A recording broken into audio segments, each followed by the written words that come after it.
Hello everyone, it's me again. I am here with an update. I haven't done an update in like 2 or 3 weeks. I think it's been a few weeks, so thought I would give you guys an update. Everybody's doing okay now. We did have some bad luck about a month ago with losing poor Professor. Rest in peace, Professor. It's grumpy little face. And we did lose Daphne. I buried her in the little purple skull that she liked to hang out in. Even before she got real sick, she would sit in it and like nip around the eyeballs. And I used to feed her through the eyeballs if she didn't come out. She was just, it's really sad. Daphne was a really unique fish. And what bums me out about it is when I got her, she was already sick. Her symptoms set in a week after I had her. And I actually should have taken her back to the pet shop, but I didn't. I just didn't. I worked a lot and I was attached to her. I didn't want to bottle her up and take her back to a pet store where they're going to throw her in the back, probably in a bowl or something. They're not going to really love on her or show her extra attention or anything. And I am a little disappointed in myself because when she started bloating up and showing signs of dropsy, from what I remember from years ago, I remember when we did have a goldfish that would bloat up and get dropsy, it died, nothing we did would really help it. And on the group Goldfish Junkies online, when other people have goldfish that are bloating up and showing dropsy, people are also, relating their experiences that usually that means that's it. So I really didn't do anything for her. I kept her in clean water. I did feed her some food with antibiotics in it, and I think it might have prolonged her life by a couple weeks or so. But I don't think they were maybe the right antibiotics for whatever was going on with her. It could have been, a kidney dysfunction or something. Damage had been done to her enough by the time that she got to me that maybe I couldn't have done anything. But I'm still kind of kicking myself in the ass because I wish I had have really went 150 yards for her, because that was a very beautiful little fish and a very funny little fish. They really are all different. It baffles the mind how each animal can be so different. This goes with cattle and sheep and horses and dogs and cats, and lo and behold, goldfish. So it's kind of here lately I've been dealing with because I really love to eat meat. I love beef jerky. Beef jerky is by far my favorite snack ever. And my boyfriend's Indian, so he doesn't eat that, but he never says anything about it. He doesn't care. He doesn't care. But I'm still kind of even with the chicken, and which I've never liked fish, but I'm kind of I don't know, I'm kind of dealing with that right now, but I don't think I'd ever give it up. But it's just the fact of seeing how each animal really is different and unique. They have little souls. They're not just these organisms that are here to be harvested and ate, but maybe they are. So I don't know. I'm really just real baffled with that right now. But anyway, after little Daphne passed away, and I really cried hard that day that she passed away, I woke up and she was dead in her little purple skull over there in that corner. And I really did cry, but I buried her in the flower garden in her favorite little skull because I couldn't look at it. There's no way I could have kept that ornament in any of my tanks. I'm too sensitive. I am way too sensitive. My whole family is about pets. We're really, really overly sensitive about pets. And even videos and pictures of our pets and family members from years ago, we get really sad and cry. We love those videos, but we can't really watch them because we get so emotional. So it's it's horrible. It's horrible. It's good quality, but it's very painful. But anyway, everybody's doing okay now. This time last month, I was working a lot. I actually had to talk to my boss and have him kind of adjust my schedule. It take me down from 8 or 9 days in a pay period down to 6 because I was just kind of getting stressed out. I was getting behind on my fish. kind of grumpy with mom and dad, grumpy with my boyfriend, wasn't getting enough sleep, wasn't getting enough time alone.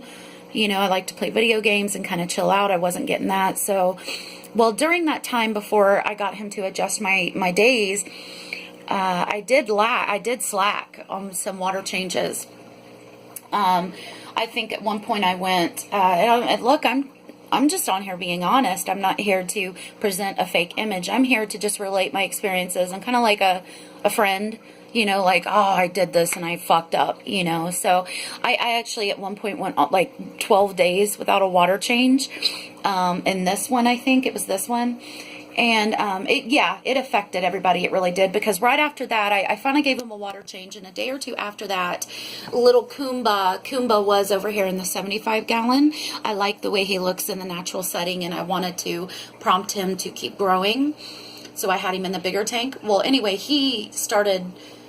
I woke up one day and he was not eating, which of course is, like, if you have a goldfish that isn't eating, that's a very bad sign. Goldfish are hogs. They are water pigs. They love to eat. They will literally eat until they pop. Like, so if you have a goldfish that's refusing to eat, that's not good. That's not a good sign. Even if his body looks good, if he's not eating, like, you need to just start looking for other symptoms, figure out what's going on, get the appropriate treatment or appropriate medication, and help him through that. Anyway, little Khumba was acting sick and wouldn't eat. He was not eating. He looked fine. His fins were perked. His color was great.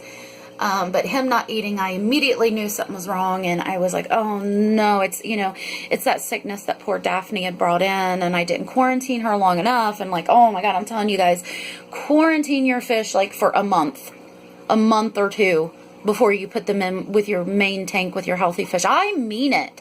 I'm serious. I've made this mistake twice now. Now, I've had some fish that I've gotten and went on and threw in the tank, and everything's fine. When I got Nilly Bean, the white Aranda, I got her from a seller on eBay called Lou News. I do recommend them. They ship really fast. They package very well, and their fish, well, Nilly Bean was healthy, but my other two came in with ick. So I don't know. I mean, I do recommend them. It seems like other people's buying from them and having good experiences. So, but anyway, I did put Nilly Bean right in with the fish, and everybody was fine. Nobody got sick or nothing like that. And I did it with Gus too. I put him right in with everybody. Everybody was fine. But then I got Daphne and put her in there, and she kind of got a couple people sick, a couple fish sick. So, man, it's like Russian roulette when you get a new fish. It really is. I mean, if you pop it right in there, you're really, taking a chance of things blowing up in your face. Anyway, so Khumba wasn't acting right. He wasn't eating. I went on and put him over here. And there was a reason why I did that at the time. What was it? Oh, right. That's right. I had put Flutter Butters over here because she was starting to have like ammonia burns, because this tank is still establishing itself. It's new, and this filter over there is new, so it's still building itself up. It could take up to 2 or 3, 4 months for it to really establish itself. So, and Flutter Butters, everybody else is fine, like as far as they don't have ammonia burns, but Flutter Butters is very sensitive to the slightest spike in ammonia. So I moved her over here. Anyway, I put Khumba over here. And the next day he was eating, but then by the end of the night, his right eye started kind of bulging, and it had like a fluid sac around it. So it's like Popeye. And I immediately ordered medication, and I got some Canaplex. And I did get some General Cure. Just getting stocked back up on my medicine. That is something I recommend to you guys. You need to stock up on any kind of medications that you can. Each payday, even if your fish are fine, you're thinking, this is never going to happen to me. I'm going to always quarantine new fish, and I'm always going to do water changes. And no. Okay. Still have a little cabinet full of every possible goldfish medicine like ever. Get you some... what was it called? Panaflex or something? Oh my God. Canaplex. Get you some General Cure, get you Fungus Cure, get you some tetracycline. That's an antibiotic. Just really stock up, do your research and really stock up. And some Prazipro. Gotta have some Prazipro. Paragard's really good. So do that. But anyway, so I ordered that, but what's it called? Canaplex. Why do I keep forgetting that word? See, I'm a nut. Anyway, I ordered that, but that was going to be a couple days before it came in. So all I really had is I had some medicated gel food that had a combination of General Cure and tetracycline in it. And I started feeding it to Khumba right away. I had to kind of encourage him to eat. He was, his fins were perked and stuff, but his eye had a fluid sac around it, and you could tell he just wasn't really feeling good. But I did get him. I finally teased him enough to where he snatched a piece of food. And after that, you know, and he ate that I fed it to him for about a week. He's back to his old self. He's fine. He's been better now for about a week. And, yeah, so otherwise I was only going to do a video until I kind of knew what was going on with everybody. So yeah, he's beautiful. Oh my God, Khumba is gorgeous. His tail is like black velvet, and on his other side it's like black and blue, and then the other side is like black and gold. It's just, he's a neat looking fish, and when he gets size on him, he's going to be stunning. So anyway, then after that, after Khumba started acting better, and I was like, yes, finally, because I actually got really bummed out. If I had to lose Khumba, I would have just been waiting for everybody else to die, and and I love that fish. Like, I love Khumba. When I got him, he was so tiny. He came to me covered in ick. So this fish is actually survived 2 illnesses. This little guy here, and he's still only like 3 inches long. He has survived like 2 inches. I think he's only about maybe 7 months old or something. He's kind of young. But he's a tough little guy, and he is doing it, man. He is like on it. But anyway, so after he got better, and I started really, really looking at the fish and looking at their tails and stuff, I noticed that a few of them, in addition to Flutter Butter, is having ammonia burns on her, which are now gone, by the way. Ammonia burns in clean water should dissipate within a week. Like within 5 to 7 days, they should be gone. Flutter Butters, they're completely gone off of her. But anyway, I noticed some of the other fish, like Nilly Bean and even Loki. Charlotte has a couple little splits in the fins. Little splits in their tail. Not too bad. It's not like, I don't think it's really fin rot. It's just stress and the poor water conditions in this tank where it was still establishing itself, and I was being worked to the bone, and I was so tired. I think it kind of stressed my fish out, and they started physically showing signs of that. And so what I did is I've been doing like a lot of water changes every 3 to 4 days. I'm doing like 75% water changes. I'm keeping up on the aquarium salt. And I'm also adding Melifix.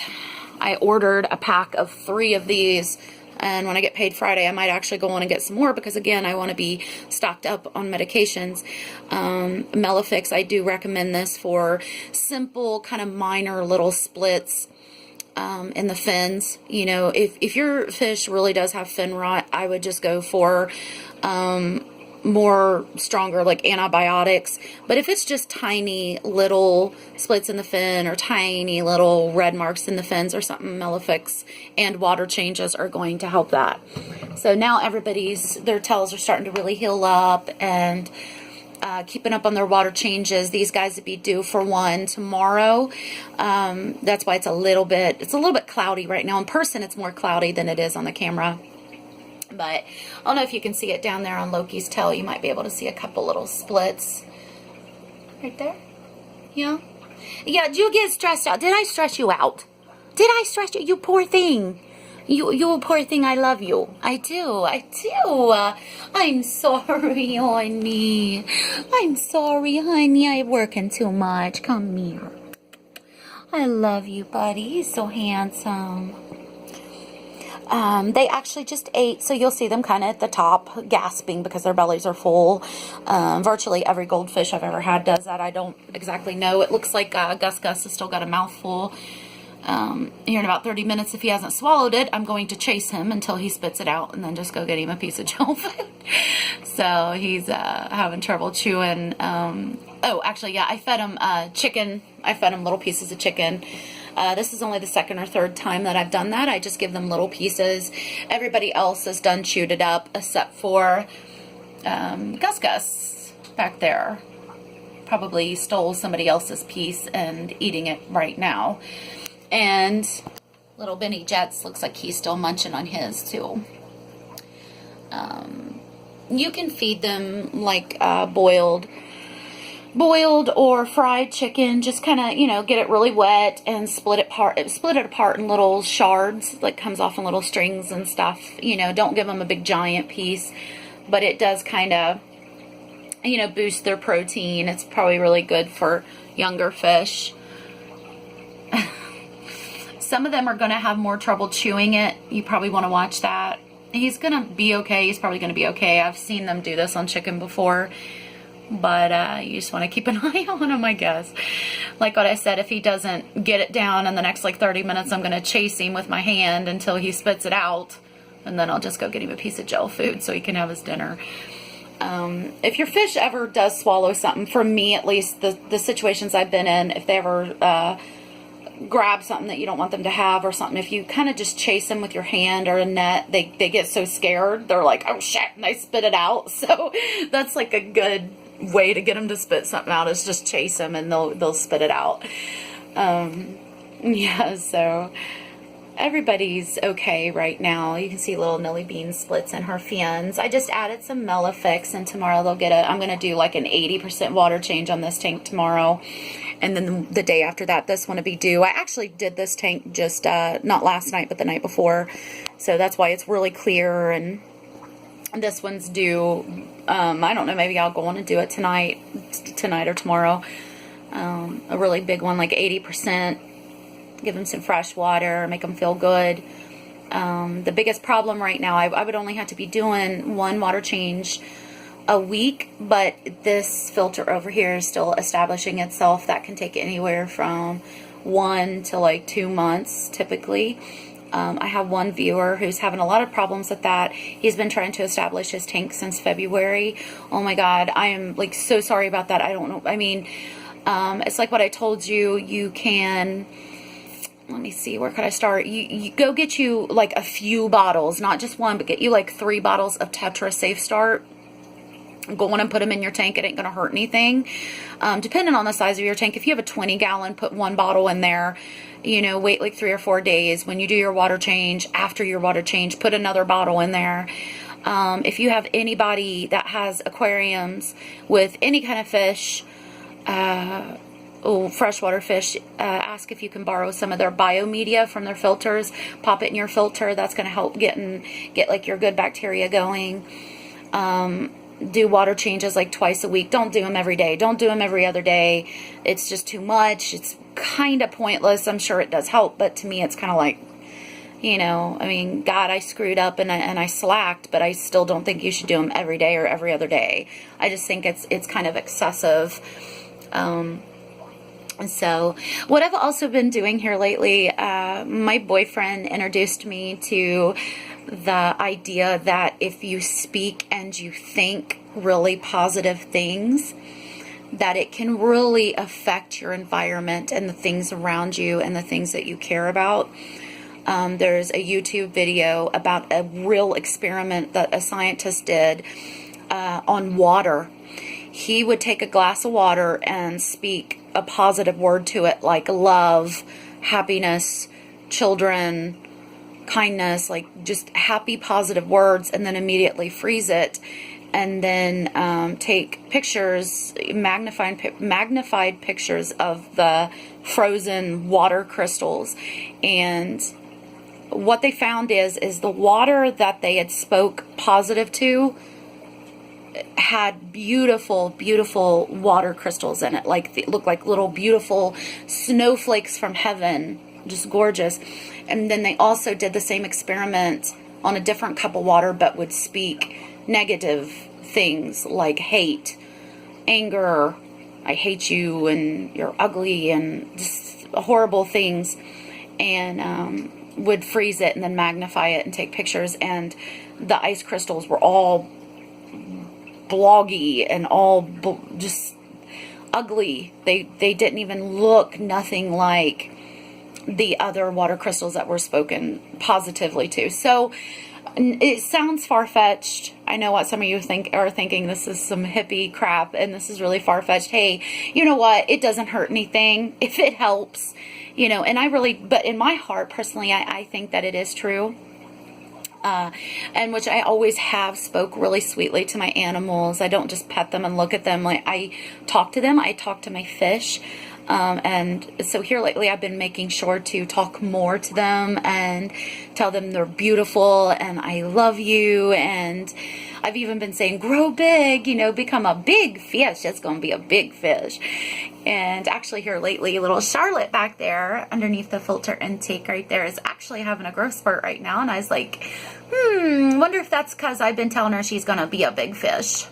So I don't know. That's what I'm trying to do. I'm just trying to keep up on my water changes, stocking up on medicine, and speaking good to them and trying to think good things too. So hopefully it helps. Who knows? Worth a try, huh? There are 4 fish in the 55-gallon, and what is it? Yeah, 6 here in the 75. So nobody's really overstocked. A lot of people would say that this is overstocked. A lot of my fish are still juveniles or very young adults, so it's really not overstocked. If I had 6 fish the size of Loki in here, me personally, I'd want to upgrade. You know, there's some people that could successfully keep 6 large goldfish in a 75, and yeah, there's a lot of people in a lot of instances where it'd be fine. But yeah, me personally, if I ever had like 6 bigger large goldfish like Loki's edging on about 7 inches now. He's getting very, very large. If all of the fish in this tank were that size, right now I'd be saving up again and looking for probably like 120-gallon. Just because I want them to be happy. I want them. It's kind of like, you know, putting them in a 1-bedroom apartment when I could just save up and get them in a 3-bedroom apartment with a family room. Like, I'm going to do that for my fish. So, yeah, little Gus is getting big. He's got like kind of like a hump on his back like a Ryukin. So he's like a Ryukin or Randa with an attitude. Yeah, I'm talking about you. But you're very lovely. He is. He's a very attractive fish. And so is Nellie Bean. Nellie Bean's very devoted to me here lately. Wow, this is going to be a long video. I hope it uploads. I'll have to quit here in a minute or YouTube will reject it, I think. But anyway, Nellie Bean has been like my little disciple here lately. As you can see, she's like, I'll come over, I'm over here on the other side of the room playing my video games or laying in the bed reading or talking to my boyfriend, and she's like right here in this corner. Everybody else is swimming around, pecking for food, hanging out. Nellie Bean's like kind of like what she's doing right now, but over here, just staring at me, wiggling back and forth. And I'm talking for like 2 hours at a time, not moving. I look over every 5 or 10 minutes and she's still there. So she has been up my bum the last few weeks for some reason, like making love to me, wanting to do my biddings. So goldfish are very sweet, very loving actually. Some of them are very loving and some of them are standoffish. So each one is different. They really are. Nesbit is definitely the standoffish one in this tank. And Benny Jet is definitely the most standoffish, shy, nervous fish of all of them. And I think it has to do with his breed too. He's a Haibuna, which is a common goldfish, a feeder goldfish. I only paid 14 cents for that guy back there. And when I got him, he was like about as long as, I don't know, like your toenail. Like he was like an inch, maybe, that, like if that. Yeah, he was only like about an inch long. And now he's pushing on probably about like 3.5 or 4 inches. So he's getting big. In the spring, I am going to maybe try to find him a pond to go to. Somebody with a really nice big goldfish or koi pond. Get some more size on him. Let him live here through the winter with us and get big. And then maybe try to find him a nice pond so he can stretch his little fins and live happily. Have enough room to grow and get big. So lay some eggs. Alright everyone, I'm going to let you go. This video is too long. I mean, I could talk for another 10 minutes, but I'm afraid that YouTube will say the video is too long and then I'll have to redo it and I'll be pissed. But I'll see you guys. I'll try to think of something else to do an update on. I'm always willing to yak and carry on about goldfish. So, alright guys, I'll see you soon and good luck with your goldfish keepings and wish me luck. See you guys soon. Bye.